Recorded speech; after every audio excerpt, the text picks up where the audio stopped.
Alright y'all, it's your boy Connor Narden, and I'm back again with another video. This time we're going to be talking about the Nintendo Switch 2. It was announced on April the 2nd, and it's been getting quite a bit of controversy. Mainly most of it talking about the price and the price of like the console, and the price of the games, and it's causing a lot of misinformation to be spread. I am not saying that I have every single answer to it, but part of this video is to try to clear up some of that. If you're looking to buy this thing, I'm pretty sure you want to know everything you can know about it, at least up till this point in time. And I'm hoping that this video is there to help clear some of that up for you so you can make an informed purchase, especially when they finally decide to reopen up the pre-orders. But again, the purpose of this is to kind of see where everybody's thoughts are on it, why one would be buying it or why one wouldn't. I myself do plan on buying it. I didn't necessarily think the price was insane. It is pushing the limits, especially considering how much even the OLED version was. Partially, I can kind of see where they were coming from with it, and it's not the worst in the world, but it's really where the games, like the software, comes into play, especially the physical. We'll get into that in a second here, but I've got a couple bullet points I just wanted to pull up. The first point I want to touch on is the price of the console, and as I said, it was $450. The thing that makes this really weird was the whole Direct. They didn't say anything about, I don't think, any pricing at all, the whole like Nintendo Direct. And they snuck it in onto the website after the fact so everybody could go and see what that price was. I feel like that was such a weird approach because it seems like they're trying to be like sneaky about it or like disingenuous as to what the price was supposed to be. Which I won't necessarily say that's what they were doing for sure, but why not add that in there? For me personally, I look at this as a way of saying, I think I'm going to just get the console itself for now. I may or may not get Mario Kart. I'll get into that in a second, but for the most part, a lot of the games that are on the Switch 1 will be getting that free upgrade. I know some of them have like a pack that you can pay for to like upgrade the game. And that's, that's what it is. That's going to be on the expansion pack, or you just have to buy it yourself, depending on which way you want to go. But, no, for the most part, I do want to have that 4K 60 FPS, that 120 refresh, or 120 FPS on the handheld version of it. I just want to see my old games play a little better, and that alone is enough for me to really buy the console. But I could understand why a lot of people aren't ready to just pounce onto that, because it is really pricey, and for the most part, I mean, you're just playing Switch games at this point, and unless you're going to be playing the brand new ones, I can see there's no real point in getting it. This is all really just luxury items anyways. And another point that I have here is the GameCube games that are going to be exclusive to the Switch 2. I'm not sure if they announced that in it. They probably did, and I might have missed it. But the GameCube games that are being added to the Nintendo Switch Online service, that's only going to be on the Switch 2. So if you have a Switch 1 and you were hoping that that was going to be there, it's not. So be fully prepared for that to happen when they come out and you see everybody having fun like that one SpongeBob and Patrick meme. Yeah, no, that's only gonna be on the Switch 2. Reason why that doesn't necessarily bother me is because I collect video games. They announced Wind Waker for one of the games that'll be released on this. I mean, as you can see, I literally like collect GameCube games anyways. I would literally rather play them on the CRT. That may not be everybody's opinion. I've seen a lot of comments and people's opinions saying that they would rather have the Wind Waker HD part on the Switch, and I mean, I don't see why not add that on there. That's kind of weird that Nintendo hasn't added that yet. I feel like it should be that hard to port over, especially when it was on a less powerful console such as the Wii U, but hey, here we are. And not only that, and this is the next point, it's weird that they won't bring over the stuff that people are asking for, and then they'll bring out stuff that people aren't necessarily asking for, and not saying that they're bad, but they're bringing it out and then they're like doing this weird like $10-$20 price hike thing. And with some of the backlash to that, I don't know if it's necessarily backlash. I've seen some like people interview and they're like, well, let's just explain ourselves. It's not that they're freaking out or anything. I doubt it. Nintendo knows they've already got your money for the most part, and if they don't, then they just don't. I'm willing to bet they think they'll be fine without it. But their response to the backlash about the games being a little bit more expensive is that games used to be pretty much the same price, and they're adjusting it for inflation. They're not even specifically talking about like the tariffs parts. They're just saying that, yeah, it's adjusted for inflation, and we want to price our games at a value that we figured people would get out of it. I personally will say this, Mario Kart World seems to be the main one that people are up in arms about, because I see a lot of posts saying that the physical edition is going to be $90. That is simply just not true. That's only, well, I won't say that's not fully true. That's only true for certain markets or certain countries, which, I mean, if you are in that country, then yeah, that's true, and that absolutely sucks. I don't think you need to pay $90 for Mario Kart, and I'm going to elaborate on that a little bit more. Actually, I'll just say this. Nintendo knows that anytime you get a Nintendo console, you're going to probably play Mario Kart on it, and I think they think that because everybody buys this game on here, especially considering the success that it had on the Switch original, they were probably like, well, we could get away with charging a little bit more because people are just gonna buy it anyways. And for the most part, yeah, that's probably true. The game does look really fun. Does it look like it's worth $80? I haven't seen enough to know, but let's just see what happens there. I don't even know if I'm gonna get that, to be honest. And then now they're doing the thing where you have to pay, like, I keep hearing $6, maybe $10 for that like tutorial game that's supposed to show you how the Switch 2 works. That's absolutely insane. I feel like maybe something like Mario Kart should be what's bundled in with the game. I know there's a bundle where you get like $30 off, but I want to collect physical games. I don't want to pay $30 extra for something that somebody's going to get for $50 just because it's physical, no explanation whatsoever, which is really funny because if you don't buy the bundle, the game will be $80 digital anyways, so what was the point of that? All in all, I, of course, eventually will probably pay my Mario Kart World, and I'm sure it'll be great. It might even really be worth $80, but we haven't really had a game that is just base priced at $80 before, so most people aren't gonna know what $80 worth of value even means. If the game is good enough to be worth $80, that's, I guess, fine and dandy, but I think it's just the way that they announce this or the way that they're approaching it is what's rubbing people the wrong way for the most part. Especially considering, again, that they used to be a lot more cheap and a lot more, they offered more value with the console purchase in the past. And not only that, with a lot more confusion happening around like digital versus physical games, they aren't necessarily making it like clear cut what you're getting with some of these physical cartridges. Let's take Bravely Default, for example. I think it's called Flying Fairy. When I first heard about this and heard about like what would be wrong with that, it sounds, so long story short, it sounds like they are giving you a cartridge in a case, and then you have to download your game after you put the cartridge into your system. What that originally sounds like to people, especially much more casual people, is that you're paying for a game that you'll have digital, but because you'll have it digital, it's only linked to like that digital code, and it makes it seem like you almost shouldn't even have the cartridge in the first place, when in all reality, it is fundamentally the same thing as having it, you know, on that cartridge, except you just have an extra step. But when we're talking about a game like Bravely Default, it isn't a large game at all. I think it says literally on the box that it's just 11 gigs. And I'm willing to bet that they have games that are bigger than 11. I think literally Breath of the Wild is a bigger game than that goes on a cartridge on the previous console that didn't need to be downloaded. I did make a post about this on TikTok, and I had somebody say something along the lines of Square Enix just simply doesn't want to pay the price of paying for those cartridges. They would rather kind of let it float in the air and be digital and not pay to, like, I guess have it loaded on the cartridge or something like that. This is the first time I've heard of something like that. I don't even know if that makes enough sense to justify doing something like that, but what I will say is I love Bravely Default. I got it on the 3DS before. I ended up transferring my like one 3DS that I had and transferring all the files over to another one, so I lost all the save data on that because it was modded. But I say all that to say that seeing this announce of this remake makes me want to get it.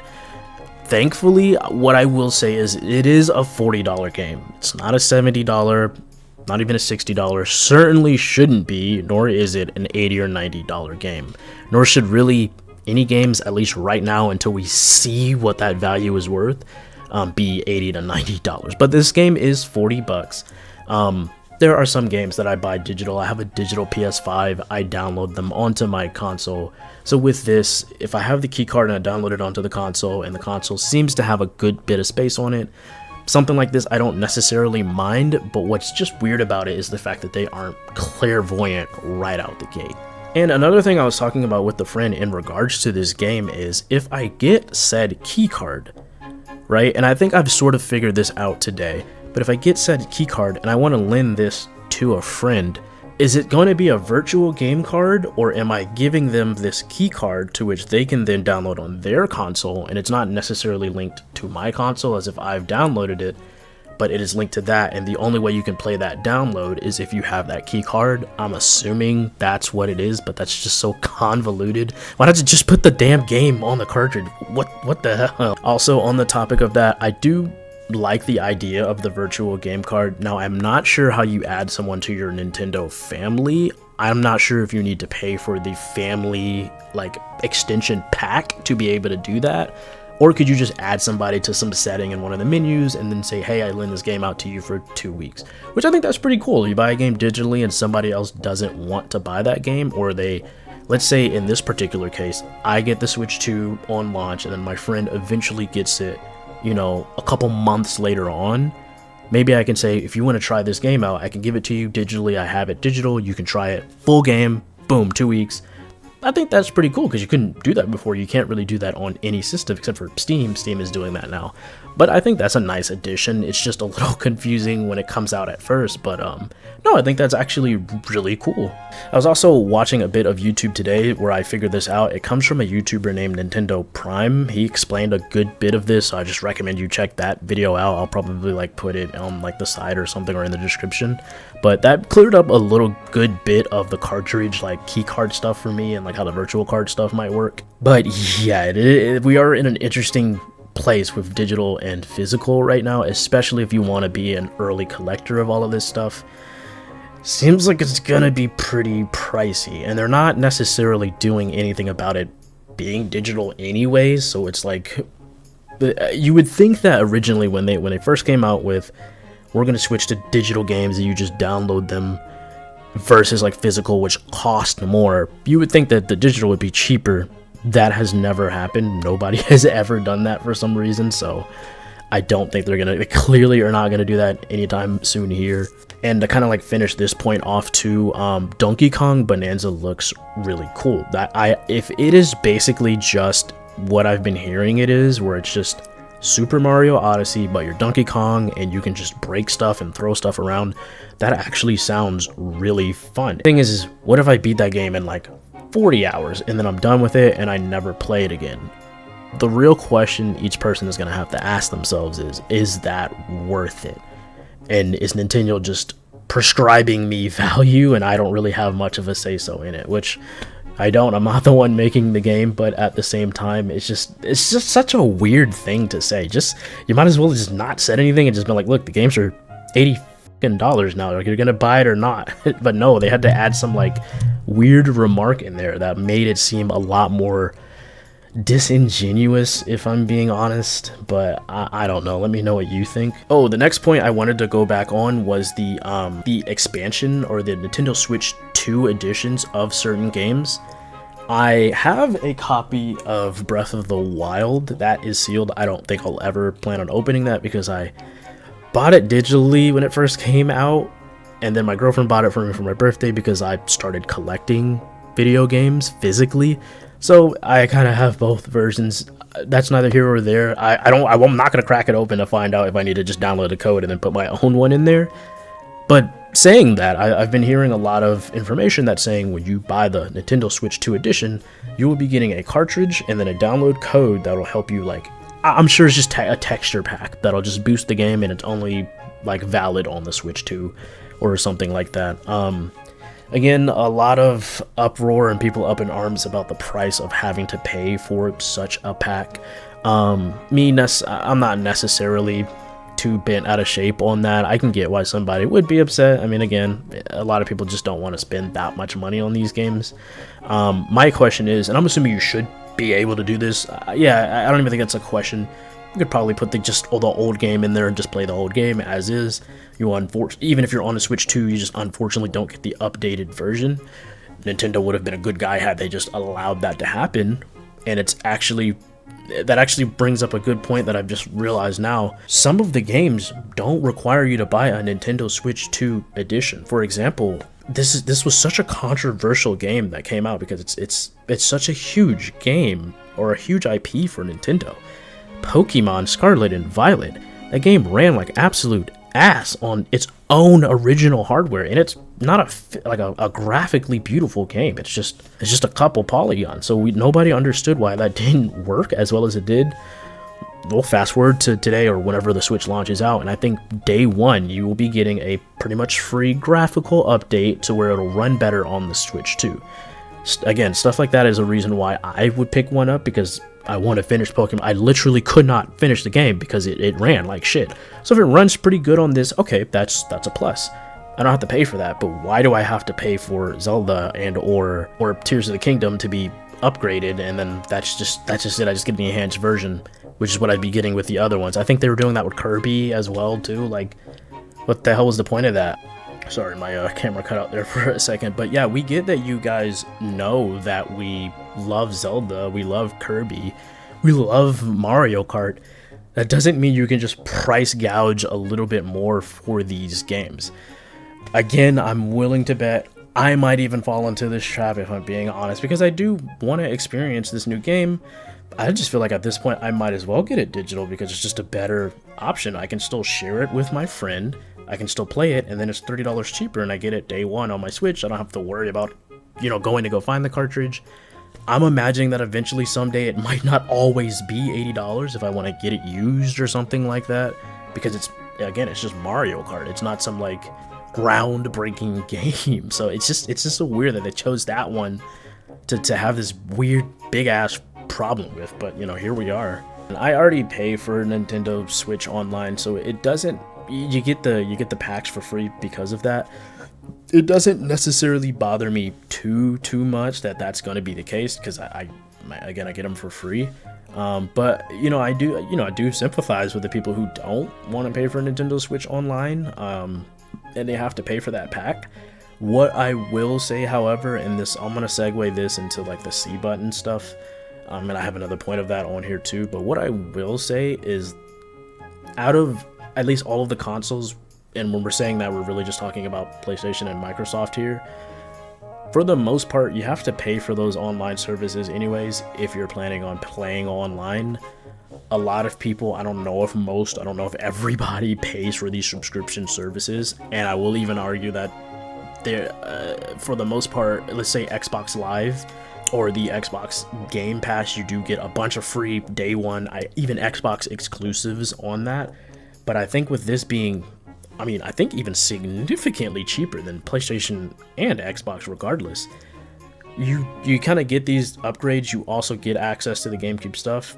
Now, necessarily, if you're like me, that's probably not going to do much anyways, but for the most part, you get a decent bit out of the Nintendo Switch Online. We'll see if they add some more, or we'll see if they just think that somehow too has more value and just jack the price of that up, which would be so asinine. But you know what? It's not even surprising at this point. If they're willing to make you pay for $80 Nintendo games, then they're already past the bar there. While we're on that topic, they found a way to monetize a button on your system. Now, at first, when I heard this, I didn't necessarily want to believe it, and not to say that I'm like in full denial of it. The big Nintendo would never do something like that. Not necessarily that, but it's more so along the lines of, I was like, well, like, of course, if you want to use the C or the chat button, and it's going to have online stuff on there where you can talk to your friends or whatever it is, which is something you already can't do on the regular Switch.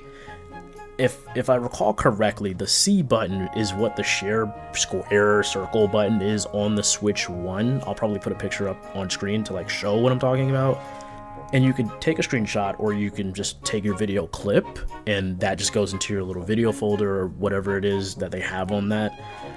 I was originally assuming, and I haven't heard anything refuting that though, but I was originally assuming like they mean that you don't get that anymore either. But what I will say is that if you do have to hit a button and it just takes you to the page where it's like, hey, you have to pay for Nintendo Online now, that would be absolutely nuts. I don't know how I would feel about that, even as somebody who plans on picking this thing up. That would be absolutely insane. But I'm hoping that it's just on some normal stuff. Like, you can still screenshot, you can still take your little video clips, and then you just kind of now have to like manually send it somewhere else and then take it off of that. But yeah, for the most part, that does sound kind of risque, and I really hope Nintendo doesn't actually find a way to make that so painful. Especially if you like accidentally hit the button and then you're just like flashed with that. You're just like, you're flashbanged by that. Like, could you imagine? It would ruin your whole day. And then like taking that and moving that to the next point that I have here, you know, talking about hitting buttons accidentally, you have your kids, right?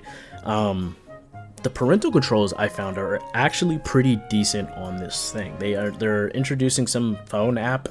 I don't have kids, so I just kind of took an interest in this just to see what they were talking about.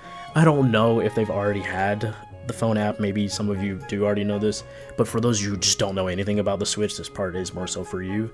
They will have a phone app so that you can just monitor your child's like playtime or what they're doing, who they can talk to, who's on their friends list, and you can even like set like a time limit like on that game system. So for like me, when I do have kids, being the gamer dad, you know, I'd probably let him play for who knows how long, maybe 4 hours, and then when he's done, he gets off, he has to come watch me play, so that's the rest of his gaming session. But I do think that is a nice addition to be able to just have that on your phone, because I will say this, the young version of me would have obviously absolutely hated parental controls on this, because parental controls normally means you have to go on the console and type in some code, and then boom, you can change everything. I always knew the code when my parents had the code or set some kind of parental controls on my system, so it didn't change much for me. But now, you know, your kid's not gonna hack into your phone and change all of the settings. No, I mean, at that point, Jesus Christ, I think you need to be doing something way more than playing a Nintendo Switch 2. But yeah, I learned about that today, and I thought that was rather interesting. I figured I should share that in case there are adults, or not just adults, Jesus, parents out there that would want to know something like that, and that's not just front and center, you don't have the time to watch like through all of the directs and stuff. So to sort of start to wrap this up a bit, I just kind of wanted to explain my thoughts on the Switch 2, and why I do plan on getting it, but there is a caveat to that, right? I plan on getting it if I get accepted into the Nintendo like invitation thing where they let you pre-order because you have, you know, this box checked and then this box checked. I'm pretty sure I have those checked based on what it says on my Nintendo account, but you know, if they pull some bullshit, then yeah, I'm just gonna pass until it's just time to pick it up. Mainly for a couple reasons, because of the tariffs. I would hate for it to be more expensive if Nintendo raises the price on this thing, and I think they know that they shouldn't, but if they raise the price on this, that would probably be the end of the Switch 2 instantly, and it'd just be another Wii U situation. It's not like we're in COVID, so they don't have to do anything insane here. We just kind of have to let this mull over, especially with them not changing the release date. It means that that at least tells me that they don't plan on changing too much about it, and just rather figuring out when we set up pre-orders and how are the logistics going to go about this, and how we're going to win, or how much of whatever product are we going to have to ship out.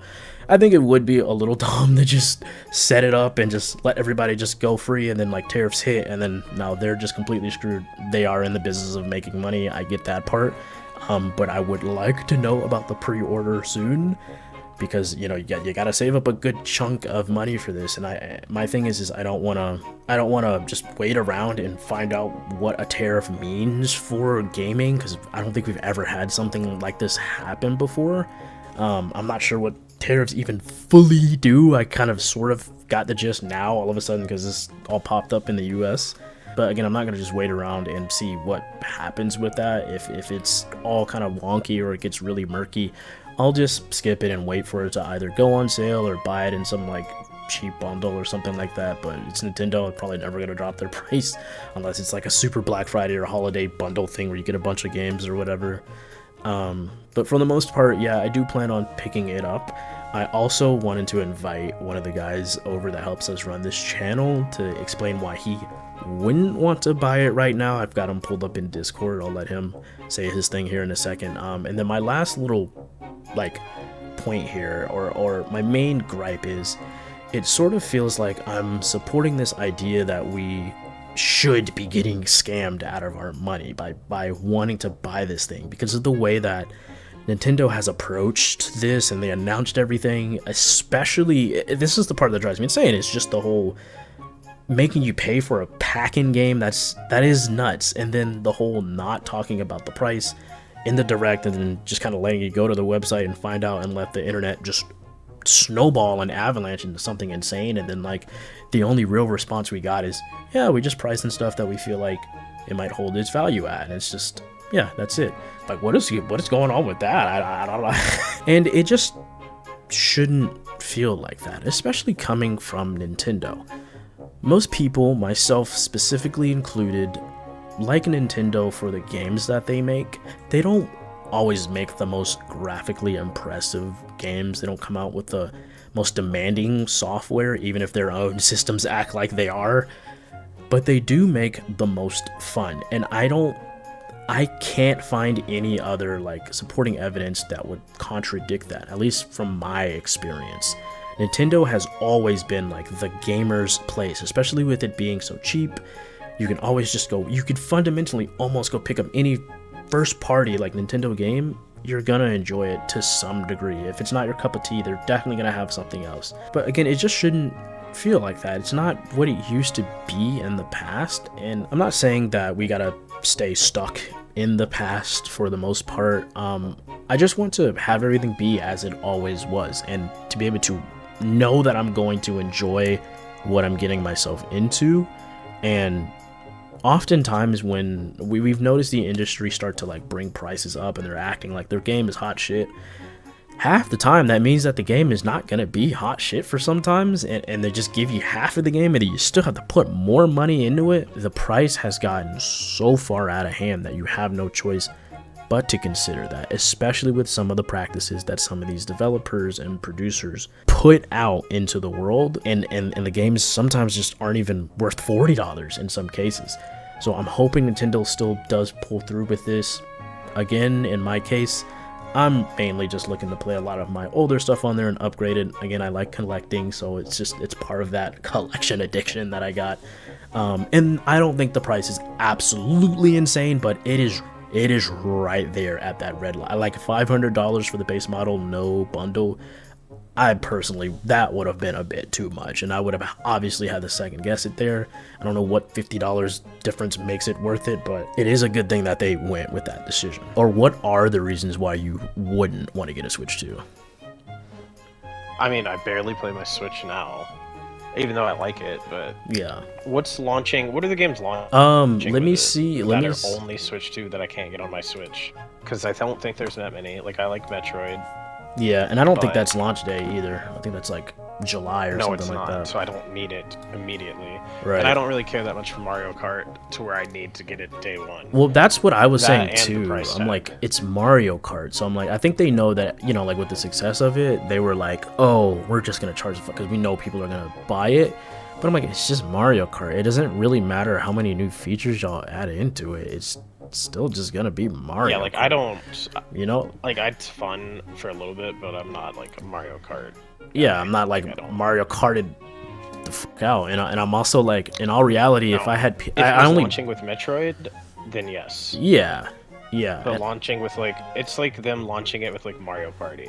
It'd be cool, but it's like, it's not really gonna sell me. I was thinking this Mario Kart should have been the pack-in game, kind of like how they did with Wii Sports. But I'm like, if y'all are gonna, or at least do it like this, if you're selling the bundle, you can buy it and you don't pay anything extra, but you can only get it from, like, if you pre-ordered it from Nintendo or something like that. That would have been a little bit more better of a pill to swallow, but nah, just being straight up like, yeah, $50 digital, which isn't the worst, but I mean, if you're a physical collector, you're just kind of yeah, because I don't think there's that many things that I need. Maybe you could help with this too, Jordan. Are you planning on getting the Switch 2 or not? No, I'm not. Why not? The reason why is because I want to get a Steam Deck. Like, I feel like that's just more bang. you know, like for my buck, like it's sure, you like instantly my get money goes farther. you instantly get every game that you own on Steam versus like the Switch 2. I mean, you can play all your Switch games on there, but How much And is then the I- Steam Deck anyway? there's like $350 for like the base model, and then for the OLED is like I want to say like 5 something, but it could be cheaper now. I'll look that up too. Yeah, I mean, trust me, I love Pokemon games. Yeah, $550 for that's- the OLED. But yeah, it's Yeah, just. I'd rather pay that. But I still got my first Switch, and I really play that.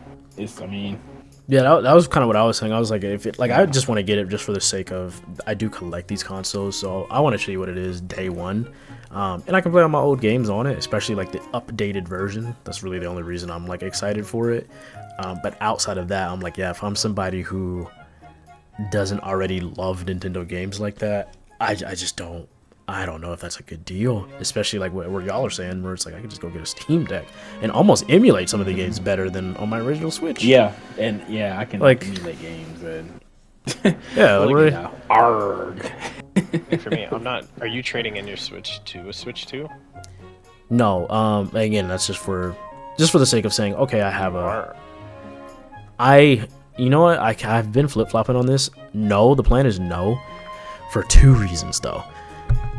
I sat there for like a full day and shell swapped my Switch to clear. And then 2, again, like I just like to collect my consoles and shit now. So I'm like, I would hate to sell one and then later on be like, aw, damn, I had the Switch OLED model, but now they're $500 because of, you know, they're really I don't know, whatever reason that would be. But Well, see, like I have the Animal Crossing one, so I'm not. getting yeah, rid of it. like I wouldn't trade that in for it. And then that's what's funny, because it's like, even though the Switch 2 is the same thing but better and can literally play almost all of them, I don't even think it can play every game. Yeah, like even though it's the same thing, it is just kind of like just play it on Switch 1, you know, like it's the Switch. I've got a PS5, I've got a PC, Xbox. If I want to play anything Xbox, I can play that on PC in this case. I could just see if you're not into, at least for me, it's like I'm looking at it from a collection standpoint.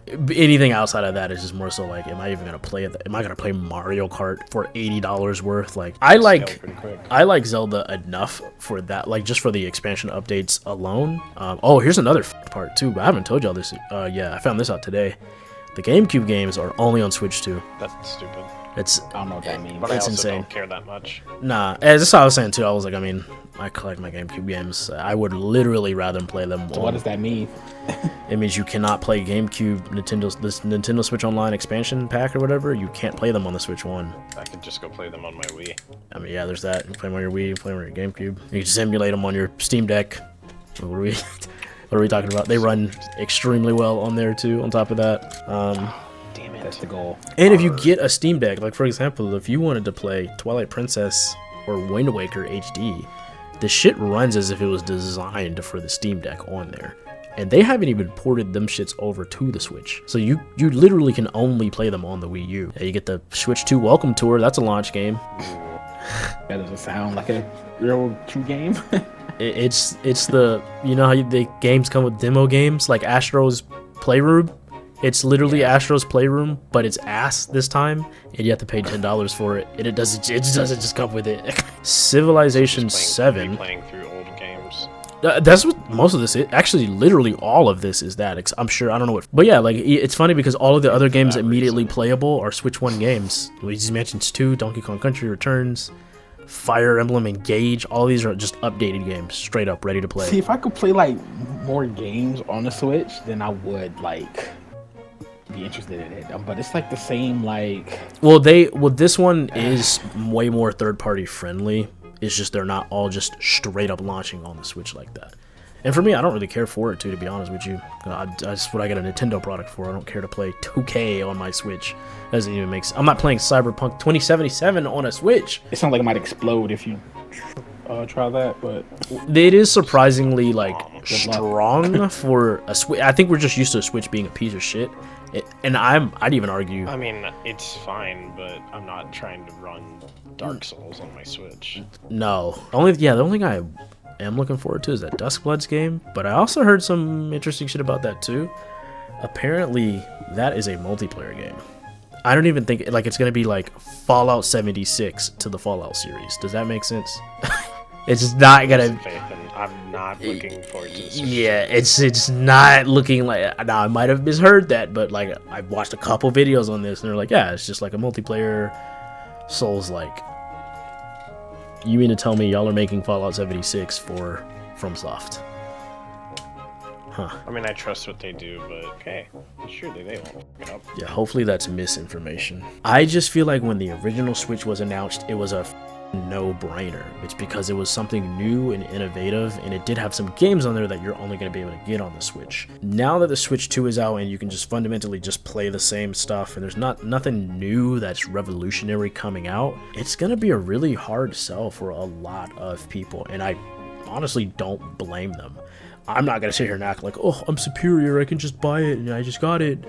Yeah, I am buying it with hesitation, and I might not even buy it really depending on how this tariff stuff goes and the pre-order stuff goes. But for the most part, yeah, Nintendo has put themselves in a weird spot with this system. Again, I plan on picking it up, and I'll of course share like my thoughts on it as soon as I get it, if I do. And if it sucks, be sure to let you guys know. But thanks for stopping by. Don't forget to like and subscribe and leave your comments on the matter down below. See ya.